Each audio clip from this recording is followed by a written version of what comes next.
साथियों, आप सभी का इस प्लेटफॉर्म पर स्वागत है। यहाँ पर हम लोग जो है आगामी जो बीपीएससी की परीक्षा होनी है और यूपी पीसीएस की जो परीक्षा होनी है, उसको ध्यान में रखते हुए हम लोग जो है कुछ टेस्ट पेपर को कवर कर रहे हैं और इसी के तहत यूटेरिया के द्वारा जो टेस्ट सीरीज कराई गई है, उसी के एक टेस्ट पेपर को यहाँ पर हम लोग कंप्लीट करेंगे। यह टेस्ट पेपर जो है आपका एनसीईआरटी की किताबों पर आधारित है। इसमें पूरे 100 क्वेश्चन दिए गए हैं, जिसमें से एनसीईआरटी हिस्ट्री के 80 क्वेश्चन हैं और करंट अफेयर के 20 क्वेश्चन इसमें दिए गए हैं।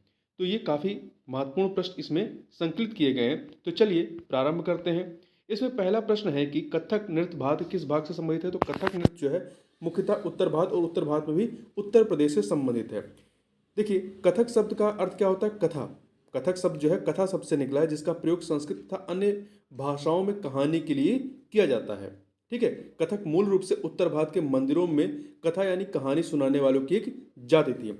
अगला है मेसोलिथिक या मध्य पाषाण युग के संबंध में निम्नलिखित कथनों पर विचार करें। यहाँ पर आपके पास 3 कथन दिए गए हैं। तो देखिए, इस समय पत्थर के औजारों को या औजार को माइक्रोलिथ कहा जाता था। ये कथन आपका सही है। पत्थर के औजार आकार में बड़े होते थे, नहीं छोटे होते थे। ठीक है। तो दूसरा गलत है। इस समय पुराने किस्म के औजार अनुपस्थित थे, बिल्कुल उपस्थित थे, अनुपस्थित नहीं थे। तो यहाँ पर केवल पहला कथन ही आपका सही है, बाकी दूसरा तीसरा गलत है। तो यहाँ पे सी ऑप्शन हो जाएगा। देखिए, लगभग 12,000 वर्ष से लेकर के वर्ष पहले से लेकर के 10,000 वर्ष पहले तक के काल को मेसोलिथिक या मध्य प्रस्तर काल कहा जाता था। मध्य प्रस्तर काल कहा जाता था। इस अवधि के दौरान पाए जाने वाले पत्थर के औजार सामान्य रूप से छोटे होते थे, जिन्हें माइक्रोलिथ कहा जाता था। ठीक है। माइक्रोलिथ संभवतः आरी और हसिया जैसे उपकरण बनाने के लिए हड्डी या लकड़ी के हैंडल पर लगाए गए सूक्ष्म पत्थर थे। इस समय तक पुराने किस्म के औजार भी उपयोग में आते थे। अगला है बसोहली शैली किस राज्य से संबंधित है। तो बसोहली शैली जो है ये हिमाचल प्रदेश से संबंधित है। ठीक है। 17वीं शताब्दी के बाद वाले वर्षों में हिमाचल प्रदेश में लघु चित्रकला की एक साहसपूर्ण एवं प्रभाव प्रवण ली का विकास होता है। ठीक है, जिसे बसोहली शैली कहा गया। तो ये ध्यान रखिएगा, बसोहली जो है ये एक लघु चित्रकला की शैली है जो कि हिमाचल प्रदेश में प्रचलित रही है। अगला है रसमंजरी की रचना किसने की। रसमंजरी की रचना जो है भानुदत्त ने की थी। किसने? भानुदत्त ने। देखिए, हिमाचल में लघु चित्रकला की जो सबसे लोकप्रिय पुस्तक रही है, पुस्तक चित्रित की गई, वह थी भानुदत्त की रसमंजरी। यह क्षेत्रीय लघु चित्रकला की विशिष्ट शैली को दर्शाता है। अगला है बृहद्रम पुराण के संबंध में निम्नलिखित कथनों पर विचार करें। यहाँ पर 2 कथन दिए गए हैं। पहला, इसकी रचना बंगाल में की गई। इसकी रचना बंगाल में की गई, सही है। जो बृहद्रम पुराण है ये बंगाल में रचित 13वीं शताब्दी का संस्कृत ग्रंथ है। तो पहला सही है। दूसरा, इसमें ब्राह्मणों को कुछ विशिष्ट प्रकार की मछलियां खाने की अनुमति दी गई, ये भी सही है। तो 2 के दोनों कथन यहाँ पर सही है, सी ऑप्शन हो जाएगा। अगला है, यहाँ पे सही मिलान करना है। मुगल बादशाह और उनके शासनकाल का समय क्या रहा है। फरुख सियर ने जो है 1713 से 1719 तक का शासन किया, तो 2 से मिलाइए। आलमगीर द्वितीय जो है 1754 से लेकर के 1754 से 1759 तक रहता है, तो 3 से मिला देंगे। शाह आलम द्वितीय जो है ये 1759 से लेकर के 1806 तक रहता है, तो इसे 4 से मिला देंगे। और अहमद शाह ये जो है 1748 से 1754 तक रहता है, तो इसे 1 से मिला देंगे। तो आपका 2341 बी ऑप्शन सही हो जाएगा। अगला है, मुगल काल में सवाई राजा जयसिंह को किस क्षेत्र की सूबेदारी मिली थी। तो इन्हें मालवा की सूबेदारी प्रदान की गई थी। ठीक है। देखिए, जोधपुर के राजा अजीत सिंह को गुजरात की सूबेदारी और अंबर के सवाई या आमेर के सवाई राजा जयसिंह को मालवा की सूबेदारी मिल गई थी। 1722 में सवाई राजा जयसिंह को आगरा की सूबेदारी भी मिल गई थी। अगला है, नवपाषाण काल के औजारों के संबंध में निम्नलिखित कथनों पर विचार कीजिए। 2 कथन दिए गए हैं। औजार पॉलिश किए जाते थे, सही है। इस अवधि में ओखल और मूसल का उपयोग अनाज को पीसने के लिए किया जाता था। ये 2 के दोनों कथन यहाँ पर सही है, इसलिए सी ऑप्शन हो जाएगा। अगला प्रश्न है आपका कि सिख जत्थों तथा मिसलों की संयुक्त सेना को क्या कहा जाता था। इसे दल खालसा कहा गया। क्या कहा गया? दल खालसा कहा गया। ठीक है।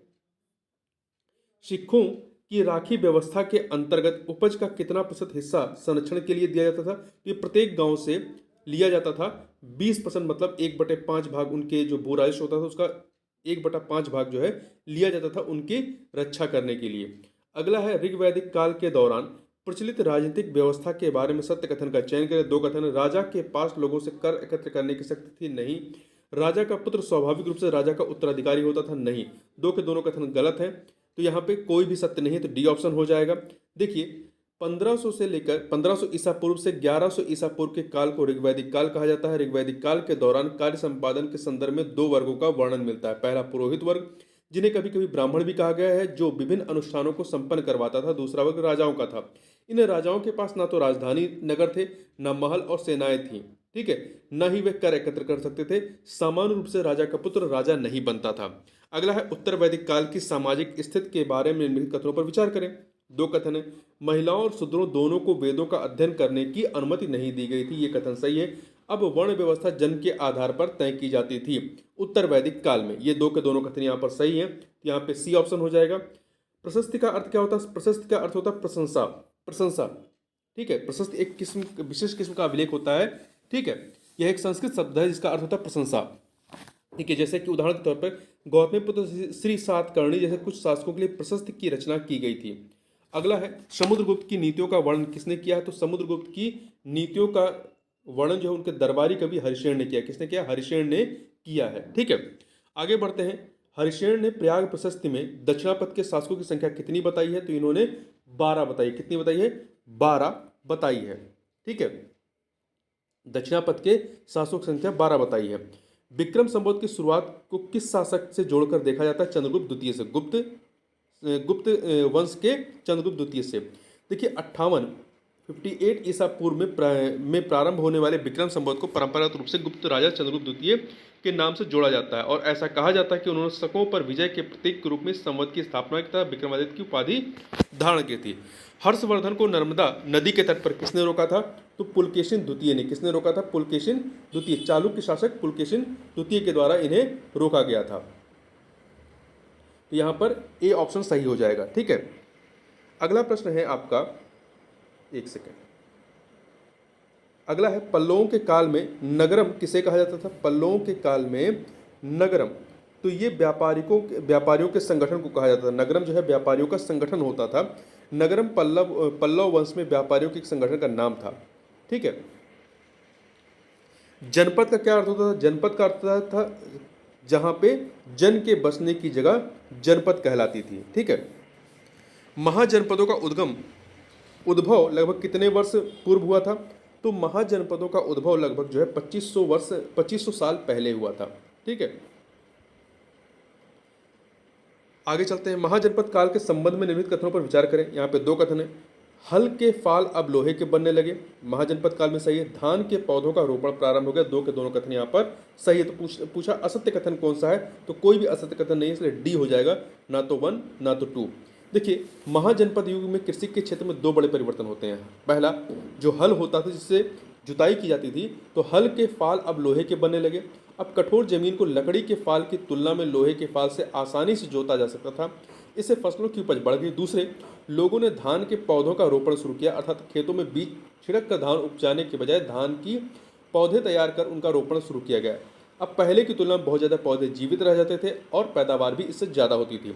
अगला है पढ़ने के संबंध में निम्नलिखित कथनों पर विचार करें। यहाँ पे 2 कथन है। पहला, उन्होंने संस्कृत के लिए एक व्याकरण तैयार किया, सही है। उन्होंने एक विशेष क्रम में स्वर की रचना की, परंतु व्यंजन को बाद के काल में अन्य विद्वानों द्वारा जोड़ा गया, नहीं, ये कथन गलत है। उन्होंने विशेष क्रम में स्वर और व्यंजन की रचना की थी, ठीक है। उन्होंने एक विशेष क्रम में स्वर और व्यंजन की व्यवस्था की और फिर इनका उपयोग बीजगणित में पाए जाने वाले सूत्र के तरह सूत्र बनाने में किया। तो यहाँ पे पहला कथन तो सही है, दूसरा कथन गलत है, तो इसलिए ए ऑप्शन हो जाएगा यहाँ पर। अगला है वज्र संघ का वर्णन किस पुस्तक में मिलता है? तो ये वज्र संघ का वर्णन जो है दीर्घ निकाय में मिलता है। दीर्घ निकाय एक प्रसिद्ध बौद्ध ग्रंथ है, ठीक है, जिसमें बुद्ध के कई व्याख्यान दिए गए हैं। इन्हें करीब 2300 साल पहले लिखा गया था। अगला है उड़ीसा के पुरी में जगन्नाथ जी का मंदिर किस वंश के शासकों ने बनवाया? गंग वंश के शासकों ने बनवाया था। गंग वंश के शासकों में से जो राजा अनंत वर्मन थे, उन्होंने इसका निर्माण करवाया था। अगला है 13वीं शताब्दी में अकबर ने बंगाल को किस वर्ष जीता? तो अकबर ने बंगाल को 1586 ईस्वी में जीता था, ठीक है, 1586 ईस्वी में जीता था और इसे अपना एक सूबा बना लिया था। अगला है दक्षिण भारतीय भक्ति संतों के बारे में सत्य कथन का चयन करें। तो देखिए यहाँ पे 3 कथन दिए गए। नैनार शैव संत होते थे और अलवार वैष्णव संत थे, सही है। ये संत केवल अस्पृश्य समझे जाने वाले पुलैया तथा पनार जातियों के लोग थे, नहीं, इनमें विभिन्न जातियों के लोग शामिल थे, जिसमें आपके पुलैया तथा पनार जैसे अस्पृश्य समझे जाने वाली जातियों के संत भी इसमें शामिल थे। ठीक है, तो यहाँ पर आपका पहला और दूसरा कथन सही है, तीसरा कथन गलत है। अगला है आपका 27 नंबर क्वेश्चन है कि निम्नलिखित कथनों पर विचार करें। पुहार पांड्यों का बंदरगाह था, नहीं, पुहार जो है, पुहार या कावेरी पट्टनम, यह चोलों का बंदरगाह था, चोलों का बंदरगाह था। ठीक है, इससे पहला गलत है। मदुरै जो है, मदुरै ये पांड्यों की राजधानी थी, मदुरै पांड्यों की राजधानी थी, चोलों का बंदरगाह नहीं था, इसलिए 2 के दोनों कथन यहाँ पे गलत है। उपयुक्त में से कोई भी सही नहीं है, डी ऑप्शन हो जाएगा। दार्शनिक शंकर के बारे में निम्नलिखित कथनों पर विचार करें। शंकर का जन्म 8वीं शताब्दी में तमिलनाडु में हुआ था, नहीं, केरला में हुआ था, इसलिए पहला कथन गलत है। ठीक है, वे अद्वैतवाद के समर्थक थे, सही। उन्होंने जगत को मिथ्या या माया कहा, ये भी सही। मोक्ष प्राप्ति के लिए ज्ञान मार्ग को अपनाने का उपदेश दिया, सही। तो पहला छोड़कर के दूसरा, तीसरा, चौथा सही है। दूसरा, तीसरा, चौथा मतलब बी ऑप्शन हो जाएगा। वीर शैव आंदोलन किस क्षेत्र में प्रारंभ हुआ? वीर शैव आंदोलन जो है ये कर्नाटक में प्रारंभ हुआ था। ठीक है, देखिए, वीर शैवों ने सभी व्यक्तियों की समानता के पक्ष में और जाति तथा नारी के प्रति व्यवहार के बारे में ब्राह्मणवादी विचारधारा के विरुद्ध अपने प्रबल तर्क प्रस्तुत किए। इसके अलावा वे सभी प्रकार के कर्म कांडों और मूर्ति पूजा के विरोधी थे। महात्मा गांधी का प्रिय भजन वैष्णव जन तो तेने कहिए पीर पराई जाने रे किसने लिखा? तो ये आपके गुजराती संत नरसिंह मेहता के द्वारा लिखा गया है। प्रारंभ में नाथ पंथ भारत के किस क्षेत्र में लोकप्रिय हुआ? तो ये उत्तरी क्षेत्र में लोकप्रिय हुआ। गोरखनाथ मंदिर इसी नाथ संप्रदाय के तहत ही आता है। ठीक है, तो देखिए आगे बढ़ते हैं। मीराबाई किसकी अनुयायी बन गई थी? मीराबाई जो है ये रविदास की शिष्या थी, अनुयायी थी। मीराबाई एक राजपूत राजकुमारी थी, इनका विवाह 16वीं शताब्दी में मेवाड़ के एक राशि घराने में हुआ था। मीराबाई जो है रविदास जो कि एक अस्पृश्य जात की जाने जाते थे की अनुयायी बन गई थी। वे कृष्ण के प्रति समर्पित थी और उन्होंने अपने गहरे भक्ति भाव को कई भजनों में अभिव्यक्त किया। चोल काल में करों के संबंध में, टैक्सेस के संबंध में निम्नलिखित तथ्यों पर विचार कीजिए। 2 कथन है। पहला, बेट्टी एक प्रकार का कर था जिसे नगद में संग्रहित किया जाता था, नहीं, बेट्टी एक कर था जो नगद में नहीं बल्कि जबरन मजदूरी के रूप में लिया जाता था। ठीक है, तो पहला गलत है। कदमई एक भू राजस्व था, ये सही है। तो यहाँ पर पहला कथन गलत है, दूसरा सही, इसलिए बी ऑप्शन हो जाएगा। कबीर का जन्म किस परिवार में हुआ? तो जुलाहा परिवार में हुआ था। ठीक है, एक जुलाहा परिवार ने, मुस्लिम जुलाहा परिवार ने ही इन्हें जो है गोद लिया था, उन्हें ये जो है नदी किनारे मिले हुए थे। कबीर का जन्म संभवतः 15वीं 16वीं सदी में हुआ था। अगला है, लंगर व्यवस्था की शुरुआत किसने की थी? गुरु नानक जी ने प्रारंभ की थी और इसे व्यवस्थित किया था गुरु अंगद ने।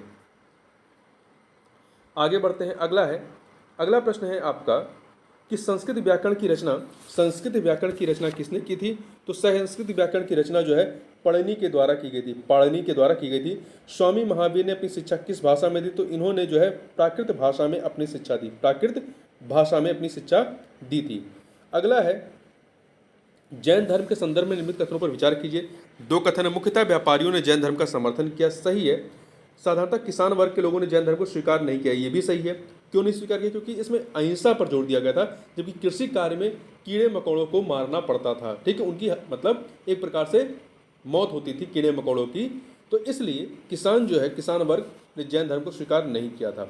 तो पहला सही है, दूसरा गलत, पहला दूसरा दोनों सही है, तो यहाँ पर सी ऑप्शन हो जाएगा। ठीक, अगला है, संघ में रहने वाले बौद्ध भिक्षु के लिए बनाए गए नियमों का संकलन किस ग्रंथ में मिलता है? तो यह विनय पिटक में मिलता है। 3 पिटक है ना, 3 पिटक है, सुत्त पिटक, अभिधम पिटक, विनय पिटक। तो विनय पिटक में नियमों का संकलन किया गया है।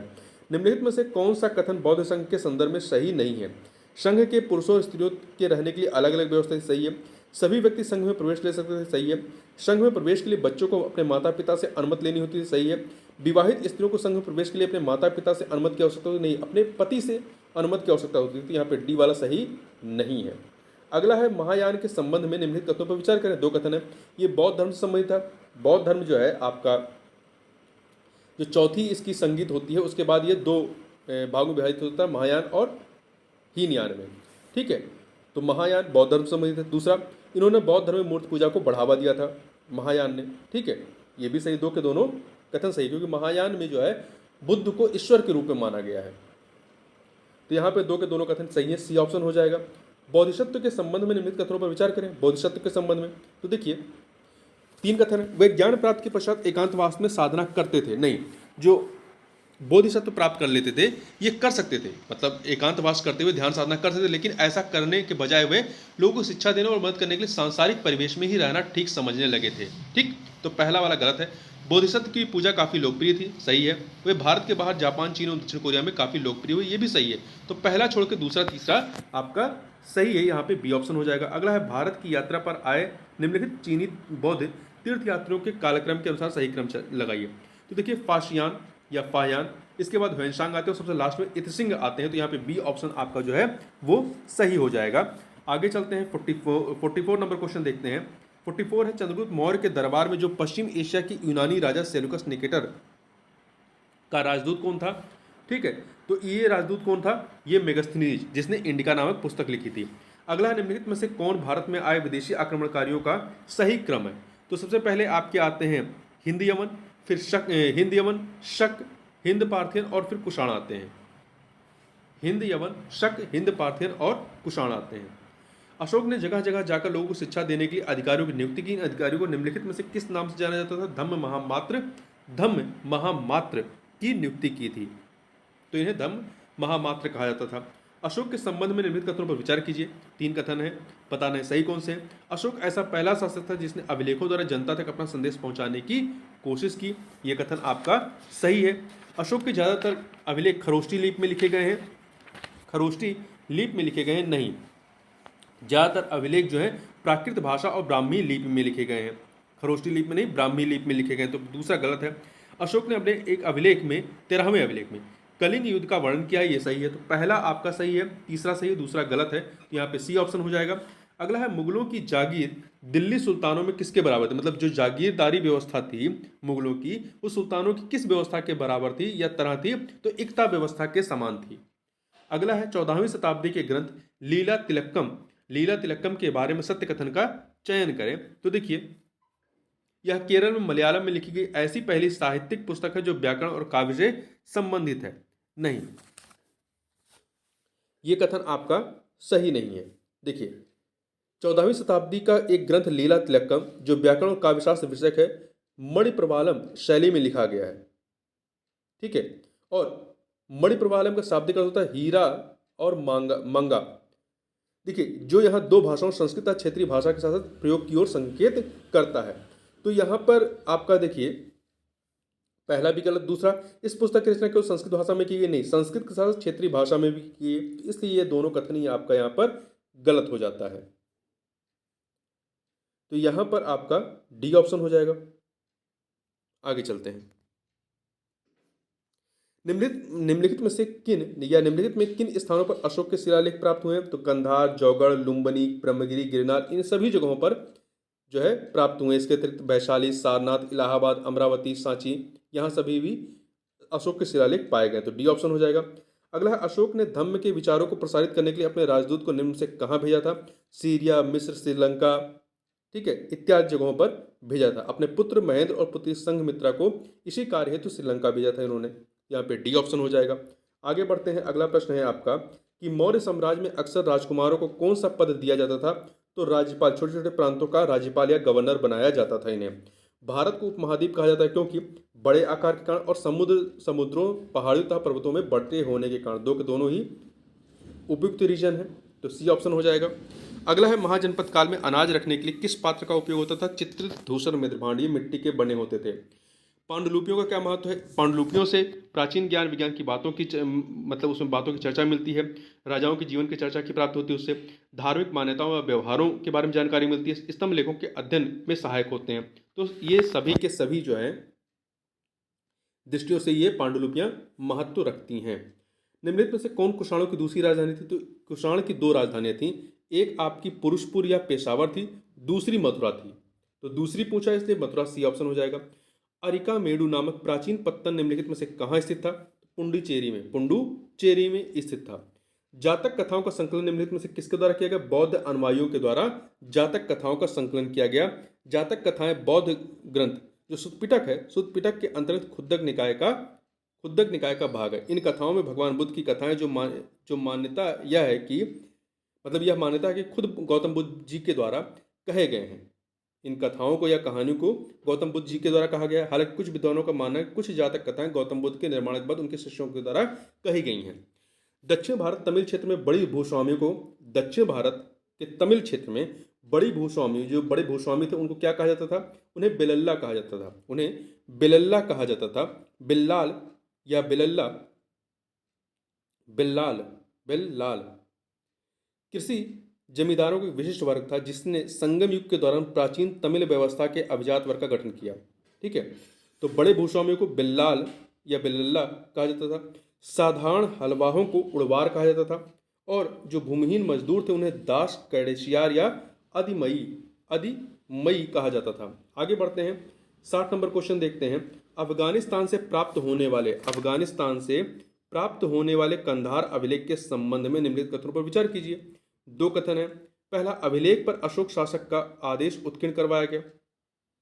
सही है। इसे ब्राह्मी लिपि में लिखा गया। नहीं, इसे ब्राह्मी लिपि में नहीं बल्कि उस क्षेत्र में प्रचलित यूनानी तथा अरेमाइक नामक दो भिन्न लिपियों तथा भाषाओं में लिखा गया। तो यहाँ पे पहला सही दूसरा गलत है, तो ए ऑप्शन हो जाएगा।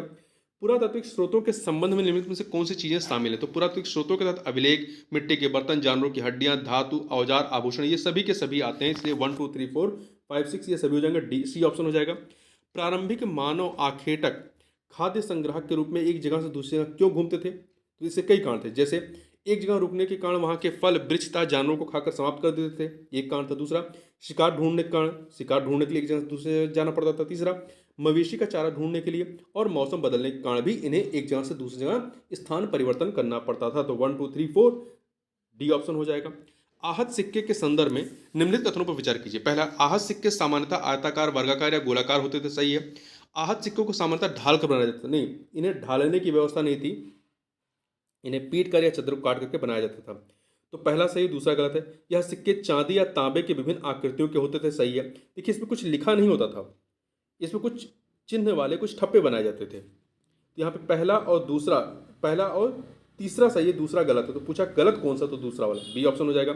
मथुरा के अभिलेखों में निम्न में से किसका उल्लेख मिलता है? तो मथुरा के अभिलेखों में कई सारे चीज़ों के बारे में जानकारी मिलती है। सुनारों, लोहारों, बुनकरों, टोकरी बुनने वालों, माला बनाने वालों और इत्र बनाने वालों का उल्लेख मिलता है। तो यहाँ पे उपरोक्त सभी हो जाएगा। आगे बढ़ते हैं। अगला प्रश्न है आपका, संगमकालीन व्यापार के संदर्भ में निम्नलिखित में से कौन सा कथन सही नहीं है? तो संगमकालीन व्यापार के संबंध, देखिए, व्यापारी सामानों को ले जाने के लिए केवल समुद्री मार्गों का प्रयोग करते थे। नहीं, जो रोम ले जाने के लिए समुद्री जहाज़ों और सड़क दोनों मार्गों का प्रयोग किया जाता था व्यापारियों के द्वारा। तो यहाँ पे पहला कथन गलत हो गया। दूसरा, दक्षिण भारत सोना, मसाले, खासतौर पर काली मिर्च तथा कीमती पत्थरों के लिए प्रसिद्ध था। सही है। दक्षिण भारत से रोम से व्यापार के प्रमाण स्वरूप अनेक रोमन सोने के सिक्के मिलते हैं यहाँ पर, यह भी सही है। तो यहाँ पर कथन कौन सा गलत है? पहला वाला। बुद्ध की जीवनी, बुद्ध चरित्र के रचनाकार निम्नलिखित में से कौन थे? अश्वघोष थे। कौन थे? अश्वघोष, जो कि कुषाण शासक कनिष्क के दरबार में रहते थे। कुषाण शासक कनिष्क के दरबार से संबंधित अन्य जो विद्वान थे उसमें पार्श, वसुमित्र, नागार्जुन जैसे विद्वान भी शामिल थे। अगला है, बौद्ध धर्म के प्रसार के संदर्भ में निम्नलिखित कथनों पर विचार कीजिए। दो कथन दिए गए हैं, बताना सही कौन सा। पहला, बौद्ध धर्म दक्षिण पूर्व की ओर श्रीलंका, म्यांमार, थाईलैंड तथा इंडोनेशिया सहित दक्षिण पूर्व एशिया के अन्य भागों में भी फैला। सही है। इन क्षेत्रों में थेरवाद नामक बौद्ध धर्म का आरंभिक रूप कहीं अधिक प्रचलित था। सही है। देखिए, थेरवाद बौद्ध धर्म की सबसे पुरानी और सबसे पारंपरिक शाखाओं में से एक है। थेरवाद नाम का अर्थ दिया, थेरवाद का अर्थ क्या होता है? बुजुर्गों की शिक्षा और बुद्ध की मूल शिक्षाओं के संचरण पर यह जोर देती है। तो दो के दोनों कथन यहाँ पर सही है, सी ऑप्शन हो जाएगा। प्रायः स्तूपों के चारों ओर परिक्रमा करने के लिए एक वृत्ताकार पथ होता था जिसे क्या कहते हैं? प्रदक्षिणा कहते हैं। क्या कहते हैं? प्रदक्षिणा कहते हैं। अगला है, प्रारंभिक मानव निम्न में से किस आधार पर पौधों तथा जानवरों का चयन करते थे? देखिए, इसके कई आधार होते थे, जैसे जिनकी बीमार होने की संभावना कम होती थी, बड़े दाने तथा मजबूत डंठल वाले पौधों को चुनाव करते थे, अहिंसक जानवरों का चुनाव करते थे पालतू बनाने के लिए। तो ये सभी के सभी सही हैं। 1 2 3। चोलों का महत्वपूर्ण पत्तन कौन सा था? तो पुहार था, मदुरै, ये पांड्यों का था। भरूच आपका गुजरात क्षेत्र में था। बुर्ज होम में आवास के संबंध में निम्नलिखित कथनों पर विचार कीजिए। देखिए, दो कथन है। बुर्ज होम में लोग गड्ढे के नीचे घर बनाते थे। सही है। पुरातत्वविदों को झोपड़ियों के अंदर तथा बाहर दोनों ही स्थानों पर आग जलाने की जगहें मिली हैं। मतलब कि ये ऋतु परिवर्तन के हिसाब से अंदर और बाहर जो है आग जलाते थे। यहाँ पे दो के दोनों कथन सही हैं, 1 और 2। आगे बढ़ते हैं, अगला है कुषाणों के समय बौद्ध धर्म की किस नई शाखा का विकास हुआ? महायान शाखा का विकास होता है। देखिए, कुषाणों के समय में, कनिष्क के समय में ही चतुर्थ बौद्ध संगीत का आयोजन किया जाता है, जिसमें बौद्ध धर्म जो है दो शाखाओं महायान और हीनयान में विभाजित होता है। हड़प्पाई संस्कृत के संबंध में सही मिलान करें, मतलब वस्तु और कहाँ से आयात होता था। तांबा का आयात राजस्थान से, तो बी से मिलाइए। टीन का आयात अफगानिस्तान से, ए से मिलाइए। सोना का कर्नाटक से, सी से मिला दीजिए। तो 1 का बी, 2 का ए और 3 का सी, मतलब बी ऑप्शन हो जाएगा। हड़प्पाई सभ्यता के अंत के संबंध में इतिहासकारों ने क्या अलग अलग अटकलें लगाई हैं? तो इसमें इसके कई रीजन बताए गए हैं हड़प्पा सभ्यता के समाप्त होने के। इसमें नदियों के सूखने को कारण बताया गया है, जंगलों के विनाश होने को कारण बताया गया है, चारागाह मैदान समाप्त होने को कारण बताया गया है, बाढ़ को कारण बताया गया है और शासकों के नियंत्रण समाप्त होने को भी कारण बताया गया है। तो ये सभी के सभी सही है, 1 2 3 4 5, डी ऑप्शन। हड़प्पा सभ्यता के अंत होने का क्या परिणाम हुआ? मतलब जब हड़प्पा सभ्यता खत्म होती है तो इससे क्या परिणाम हुआ? इससे हड़प्पाई नगरों को लोगों ने छोड़ दिया। वहां पर मुहरों, लेखन तथा बाटों का जो प्रयोग होता था वो बंद हो गया, कच्चे माल का आयात घट गया और नई बस्तियां, मतलब जो पुरानी बस्तियां थी वहां से हटकर लोग छोटी छोटी बस्तियों में जाकर के बसने लगे, तो मतलब नई बस्तियों की संख्या बढ़ गई। तो यहाँ पे 1 2 3 4 4 के चारों सही हैं। सिल्क रूट पर नियंत्रण रखने वाले शासकों में सबसे प्रसिद्ध कौन सा वंश था? कुषाण वंश था। अश्वघोष जिसने बुद्ध की जीवनी लिखी किसके दरबारी कवि थे? तो ये कनिष्क के दरबारी कवि थे। रोमन साम्राज्य में भारत की किस वस्तु की मांग सबसे अधिक थी? तो काली मिर्च की मांग सबसे अधिक थी यहाँ पर। आगे बढ़ते हैं, अगला है पुलकेशिन।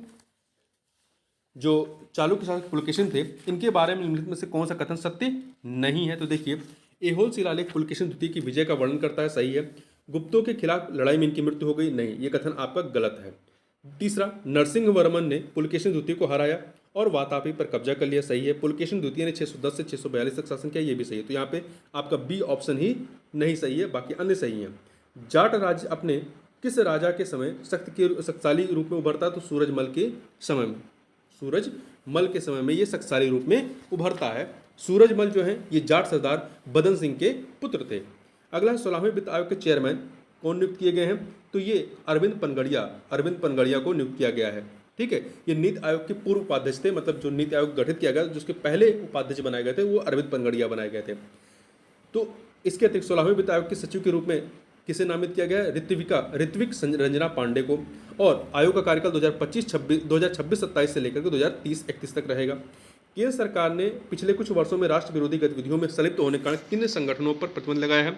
इनमें Tariq Hurriyat, Jamaat Islami, Jammu Kashmir liberation front, Jammu Kashmir democratic front, ये सभी शामिल है। ये 4 के चारों शामिल है जिसमें प्रतिबंध लगाया गया है गृह मंत्रालय द्वारा। 1 2 3 4। अगला है, किसे हाल ही में MS स्वामीनाथन पुरस्कार सम्मानित किया गया है? BR कंबोज को। BR कंबोज ये चौधरी चरण सिंह हरियाणा कृषि विश्वविद्यालय के कुलपति हैं, प्रोफेसर BR कंबोज।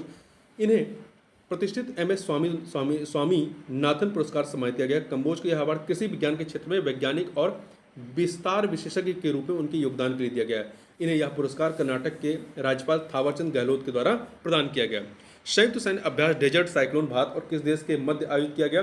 भारत और संयुक्त अरब अमीरात के मध्य में राजस्थान में आयोजित किया गया था और 15 जनवरी 2024 को समाप्त हो जाता है। भारत कितने वर्षों के लिए संयुक्त राष्ट्र सांख्यिकी आयोग के सदस्य के रूप में कार्यकाल शुरू किया है? 4 वर्षों के लिए। ठीक है, 4 वर्षों के लिए इसे सदस्य बनाया गया है। देखिए, यह जो है वैश्विक सांख्यिकी प्रणाली का, जो आपका संयुक्त राष्ट्र सांख्यिकी आयोग है, यह वैश्विक सांख्यिकी प्रणाली का सर्वोच्च निकाय है। इसकी स्थापना साल 1947 में की गई थी। इस आयोग में संयुक्त राष्ट्र के 24 सदस्य देश शामिल हैं। आखिरी बार भारत आखिरी बार 2004 में सांख्यिकी आयोग का सदस्य बना था। अगला है, भारतीय नौसेना स्टाफ के उप प्रमुख के रूप में किसे नियुक्त किया गया है? तो दिनेश के त्रिपाठी को नियुक्त किया गया है। इससे पहले वह पश्चिमी नौसेना कमान के flag officer commanding in chief के रूप में कार्यरत है। वर्तमान में भारतीय नौसेना स्टाफ के प्रमुख एडमिरल कौन है? R हरिकुमार है। आगे बढ़ते हैं, अगला प्रश्न है आपका कि भारतीय राष्ट्रीय महासागर सूचना सेवा केंद्र INCOIS के संदर्भ में निम्नलिखित कथनों पर विचार कीजिए। पहला, यह पर्यावरण, वन और जलवायु परिवर्तन मंत्रालय के तहत एक स्वायत्त संगठन नहीं, यह पृथ्वी विज्ञान मंत्रालय के तहत एक स्वायत्त संगठन है। दूसरा, आपका भारतीय राष्ट्रीय महासागर सूचना सेवा केंद्र भारत में सुनामी के संबंध में भविष्यवाणी और प्रारंभिक चेतावनी के लिए एक नोडल एजेंसी, ये सही है दूसरा वाला। तीसरा, इसकी स्थापना 1999 में हुई थी। इसका मुख्यालय नई दिल्ली में नहीं, स्थापना तो 1999 में हुई पर इसका मुख्यालय नई दिल्ली में नहीं बल्कि हैदराबाद में है। ठीक है, कहाँ पर? हैदराबाद में। तो आपका पहला और तीसरा कथन गलत है। यहाँ पर केवल दूसरा कथन सही है। तो कितने कथन सही है? केवल एक कथन सही है। तो इसलिए आपका यहाँ पर ए ऑप्शन जो है सही हो जाएगा। ठीक है, ये चर्चा में क्यों था? क्योंकि हाल ही में भारतीय सुनामी प्रारंभिक चेतावनी केंद्र जिसमें आपका भारतीय राष्ट्रीय महासागर सूचना सेवा केंद्र शामिल है, ने कहा कि जापान के पश्चिमी तट पर आए 7.5 तीव्रता के शक्तिशाली भूकंप के बाद भारत में सुनामी का कोई खतरा नहीं है। अगला है आपका एक्सरे पोलारीमीटर सैटेलाइट एक्सपोसैट के संबंध में निम्नलिखित कथनों पर विचार कीजिए। यहाँ पे दो कथन दिए गए हैं। पहला, एक्सपोसैट नासा द्वारा लॉन्च किया गया दुनिया का दूसरा उपग्रह आधारित मिशन है जो एक्सरे पोलरीमेट्री माप के लिए समर्पित है। नहीं, ये नासा का नहीं बल्कि भारत के इसरो का है। ठीक है, भारत के इसरो, भारतीय अंतरिक्ष अनुसंधान संगठन के द्वारा लॉन्च किया गया। तो पहला कथन गलत हो गया। ठीक है, 1 जनवरी को उसको लॉन्च किया गया था। यह मिशन 5 साल की अवधि के लिए पृथ्वी की निचली कक्षा में संचालित होगा। ये कथन सही है। तो पहला गलत है, दूसरा सही है। तो यहाँ पे बी ऑप्शन हो जाएगा। देखिए, इसरो ने 1 जनवरी को अपने पहले polarimetry mission X ray polarimeter satellite XPoSat को 21 मिनट की उड़ान के बाद 650 किलोमीटर की सटीक गोलाकार कक्षा में स्थापित करके सफलता हासिल की। एक्सपोसैट दुनिया का पहला उपग्रह आधारित मिशन है जो एक्सरे पोलरीमेट्री मापन के लिए समर्पित है। इसे इसरो द्वारा लॉन्च किया गया।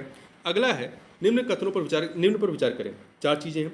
वस्तुओं और सेवाओं में व्यापार, निवेश, बौद्धिक संपदा अधिकार, ई कॉमर्स। उपयुक्त में से कितने क्षेत्रीय व्यापक आर्थिक भागीदारी समझौते RCEP में समझौते में शामिल हैं? तो ये 4 के चारों ही इसमें शामिल हैं, सभी 4। इसके अतिरिक्त आपका कुछ अन्य चीजें शामिल जैसे प्रतिस्पर्धा नीति, सरकारी खरीद और श्रम एवं पर्यावरण सुरक्षा जैसे अन्य क्षेत्र भी शामिल हैं।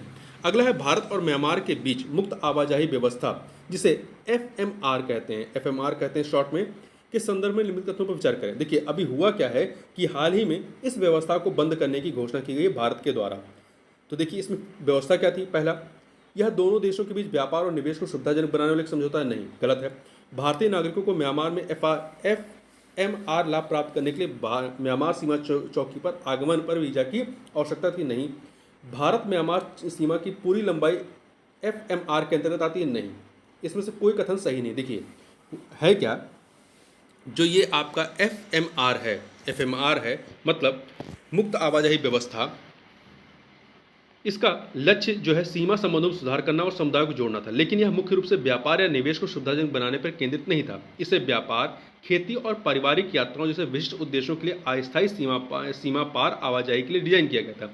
वीजा आवश्यकताएं FMR का हिस्सा नहीं थी और भारतीय नागरिक बिना वीजा के इसका लाभ उठा सकते थे।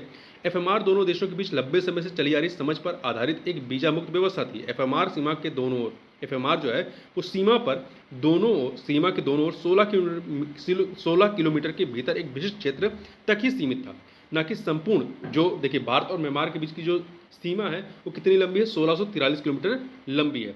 इसे केवल 16 किलोमीटर के भीतर ही ये व्यवस्था लागू की गई थी। आगे चलते हैं। अगला प्रश्न है आपका कि वस्तु एवं सेवा कर GST के संदर्भ में निम्नलिखित कथनों पर विचार करें। यहाँ पे 3 कथन दिए गए हैं, बताना इनमें से कितने कथन सही हैं। तो देखिए, पहला, GST में निर्यातक अपने उत्पादन पर कर का भुगतान नहीं करते हैं, लेकिन वे अपने इनपुट पर भुगतान किए गए कर का रिफंड के हकदार होते हैं। सही है। GST केवल वस्तुओं के निर्माण और बिक्री पर लगाया जाता नहीं, ये गलत है। GST केवल निर्माण और बिक्री पर ही नहीं बल्कि वस्तुओं और सेवाओं की आपूर्ति पर लगाया जाता है। ठीक है, तो निर्माण और बिक्री के अलावा आपका वस्तुओं और सेवाओं की आपूर्ति पर लगाया जाता है। तो दूसरा कथन गलत हो गया। तीसरा, GST व्यवस्था के तहत वस्तुओं और सेवाओं को केवल उनकी आवश्यक प्रकृति के आधार पर विभिन्न कर स्लैब में वर्गीकृत किया जाता है, नहीं। देखिए, GST व्यवस्था के जो स्लैब होते हैं उसमें एक आधार तो वस्तुओं और सेवाओं को उनकी आवश्यक प्रकृति होती है, इसके अतिरिक्त अन्य भी कारक उत्तरदायी होते हैं, जैसे आवश्यकता, राजस्व क्षमता और सामाजिक विचार जैसे अन्य कारक भी विभिन्न वस्तुओं और सेवाओं के लिए दिए गए कर स्लैब को प्रभावित करते हैं। तो यहाँ पर पहला कथन ही सही है, दूसरा तीसरा गलत है। तो यहाँ पर कितने कथन सही हैं? केवल एक कथन सही है। देखिए, GST में निर्यात शून्य रेटेड है। निर्यात जो है शून्य रेटेड, इसका मतलब क्या होता है कि निर्यातक अपने उत्पादन पर कर का भुगतान नहीं करते, लेकिन अपने इनपुट पर भुगतान किए गए कर या टैक्स पर रिफंड के हकदार होते हैं। आगे बढ़ते हैं। निम्नलिखित में से कौन सा अंतर्राष्ट्रीय संगठन वैश्विक परमाणु आदेश GNO का अनुपालन सुनिश्चित करने के लिए परमाणु गतिविधियों की निगरानी और विनियमन में महत्वपूर्ण भूमिका निभाता है? तो अंतर्राष्ट्रीय परमाणु ऊर्जा एजेंसी है, IAEA। निम्नलिखित कथनों पर विचार कीजिए। यहाँ पे 3 कथन है। मालदीव में इंडिया आउट अभियान का प्रारंभिक उद्देश्य भारत से जुड़ी सभी बुनियादी ढांचा परियोजनाओं को रोकना रहा है। नहीं, ये कथन गलत है। देखिए, इंडिया आउट अभियान का प्रारंभिक उद्देश्य मालदीव में भारतीय प्रभाव को कम करना है। यह मालदीव में लोगों को भारत के खिलाफ लामबंद करने के लिए राजनीतिक आंदोलन रहा है। यह अभियान मालदीव की धरती पर भारतीय सेना की मौजूदगी के खिलाफ रहा है। तो यहाँ पहला कथन गलत है। दूसरा, भारत मालदीव को आतंकवाद, मादक पदार्थों की तस्करी, नशीले पदार्थों और विभिन्न समुद्री अपराधों के खिलाफ अपनी प्राथमिक रक्षा पंक्ति मांगता है। सही है। भारत मालदीव के ग्रेटर माले कनेक्टिविटी प्रोजेक्ट विकसित कर रहा है। तो ये कथन भी सही है। तो दूसरा तीसरा सही है। देखिए, हम थोड़ा सा ग्रेटर माले कनेक्टिविटी प्रोजेक्ट के बारे में बात करें तो ग्रेटर माले कनेक्टिविटी प्रोजेक्ट भारतीय वित्तीय और तकनीकी सहायता से मालदीव में विकसित की जा रही एक बड़े पैमाने की बुनियादी ढांचा परियोजना है। इसे देश के आर्थिक और सामाजिक विकास का समर्थन करते हुए मालदीव की राजधानी माले और आसपास के द्वीपों के बीच कनेक्टिविटी में सुधार करने के लिए डिजाइन किया गया है। तो यहाँ पर आपका पहला कथन गलत है, दूसरा तीसरा सही है, इसलिए यहाँ पर बी ऑप्शन हो जाएगा। आगे बढ़ते हैं। अगला जो है, भारत और पाकिस्तान ने हाल ही में द्विपक्षीय समझौते के तहत परमाणु प्रतिष्ठानों की सूची का आदान प्रदान किया है। इस संधि के संदर्भ में निम्नलिखित कथनों में से कौन सा कथन सही है? देखिए, 2 कथन यहाँ पर। पहला, परमाणु प्रतिष्ठानों की सूचियों के आदान प्रदान का प्राथमिक उद्देश्य परमाणु हथियार परीक्षण को सुविधाजनक बनाना है। नहीं, ये कथन गलत है। देखिए, ये जो आपका द्विपक्षीय समझौता है, इसे आधिकारिक तौर पर परमाणु प्रतिष्ठानों सुविधाओं के खिलाफ हमले के निषेध पर समझौता कहा जाता है। ये पारदर्शिता पर जोर देती है। उसका एक उद्देश्य एक दूसरे की परमाणु सुविधाओं पर आकस्मिक या जानबूझकर हमले को रोकना है। ठीक है। तो पहला कथन गलत हो गया। दूसरा, इस समझौते का उद्देश्य दोनों देशों के बीच आर्थिक व्यापार को बढ़ावा देना नहीं। इसका लक्ष्य जो है आर्थिक व्यापार को बढ़ावा देना नहीं है, बल्कि समझौते का विशिष्ट लक्ष्य परमाणु संघर्ष के जोखिम को कम करना है, न कि आर्थिक सहयोग को बढ़ावा देना है। तो यहाँ पर आपका 2 के दोनों कथन गलत हैं। अगला है, हाल ही में किस राज्य में हर जिले में ड्रोन पुलिस यूनिट की स्थापना होगी? तो कहाँ पर होगी? बिहार में होगी। मिशन सुरक्षा का मुख्य उद्देश्य दियारा एवं पहाड़ी क्षेत्रों में होने वाले अवैध कारोबार जैसे शराब निर्माण, अवैध अग्नेयास्त्र निर्माण, अफीम की खेती आदि अपराध नियंत्रण, साथ ही यातायात नियंत्रण एवं विधि व्यवस्था बनाए रखने के लिए इसके इस्तेमाल किया जाएगा। नेपाल में आयोजित Indo Nepal international tennis ball championship cricket का एक जो है आयोजन था, यह चैंपियनशिप थी, में किसने खिताब पर कब्जा जमाया? तो ये बिहार ने उत्तर प्रदेश को हरा करके इस पर कब्जा जमाया है। और ये कहाँ पर आयोजित किया गया था? बिहार में, नेपाल में। मिशन इन्वेस्टिगेशन एट द 75 किस राज्य द्वारा लॉन्च किया गया, जिसका उद्देश्य 75 दिनों में सभी FIR की जांच पूरी करना? तो इसे बिहार ने लॉन्च किया है। ठीक है। इस शासन को बढ़ावा देने के लिए तथा कानूनी व्यवस्था को मजबूत करने के लिए। सड़क हादसों में 2022 में बिहार का कौन सा स्थान रहा है? 13वां स्थान रहा है। यहाँ पर जितनी भी मौतें हुई, सर्वाधिक मौतों कारण सड़क हादसा रहा, मतलब जितनी मौतें हुई उसमें से 56% मौतें जो है वो सड़क हादसों की वजह से हुई हैं। केंद्र सरकार ने पृथ्वी विज्ञान योजना के लिए कितने करोड़ रुपए आवंटित किए हैं? तो पृथ्वी विज्ञान योजना के लिए 4,797 करोड़ रुपए आवंटित किए हैं। इसमें कुल 5 उपयोजनाएं हैं। कौन कौन सी? पहला है वायुमंडल और जलवायु अनुसंधान मॉडलिंग अवलोकन प्रणाली और सेवाएं, दूसरा है महासागर सेवाएं, तीसरा है मॉडलिंग अनुप्रयोग, चौथा है संसाधन और प्रौद्योगिकी। इस तरह से एक और योजना शामिल है। तो आपका संसाधन और प्रौद्योगिकी ओ स्मार्ट इसे शॉर्ट में कहते हैं। तो पृथ्वी योजना का उद्देश्य वायुमंडल महासागर के दीर्घकालिक अवलोकनों को बढ़ावा देना है। भारत का पहला पनडुब्बी पर्यटन किस राज्य में शुरू किया गया है? तो ये गुजरात में शुरू किया गया है। ठीक है। यह प्रोजेक्ट द्वारका शहर के तट पर एक छोटे से द्वीप बेट द्वारिका के आसपास शुरू की गई है। इसके लिए गुजरात सरकार ने मझगांव डाक लिमिटेड के साथ हाथ मिलाया है। इस प्रोजेक्ट को दिवाली 2024 से पहले शुरू होने की संभावना रही है। इस टूरिस्ट पनडुब्बी का भार लगभग 35 टन होगा। इसकी क्षमता 30 यात्रियों को ले जाने की होगी। तो इस प्रकार से इस वीडियो में बस इतना ही। मिलते हैं नेक्स्ट वीडियो में, तब तक के लिए बहुत बहुत धन्यवाद।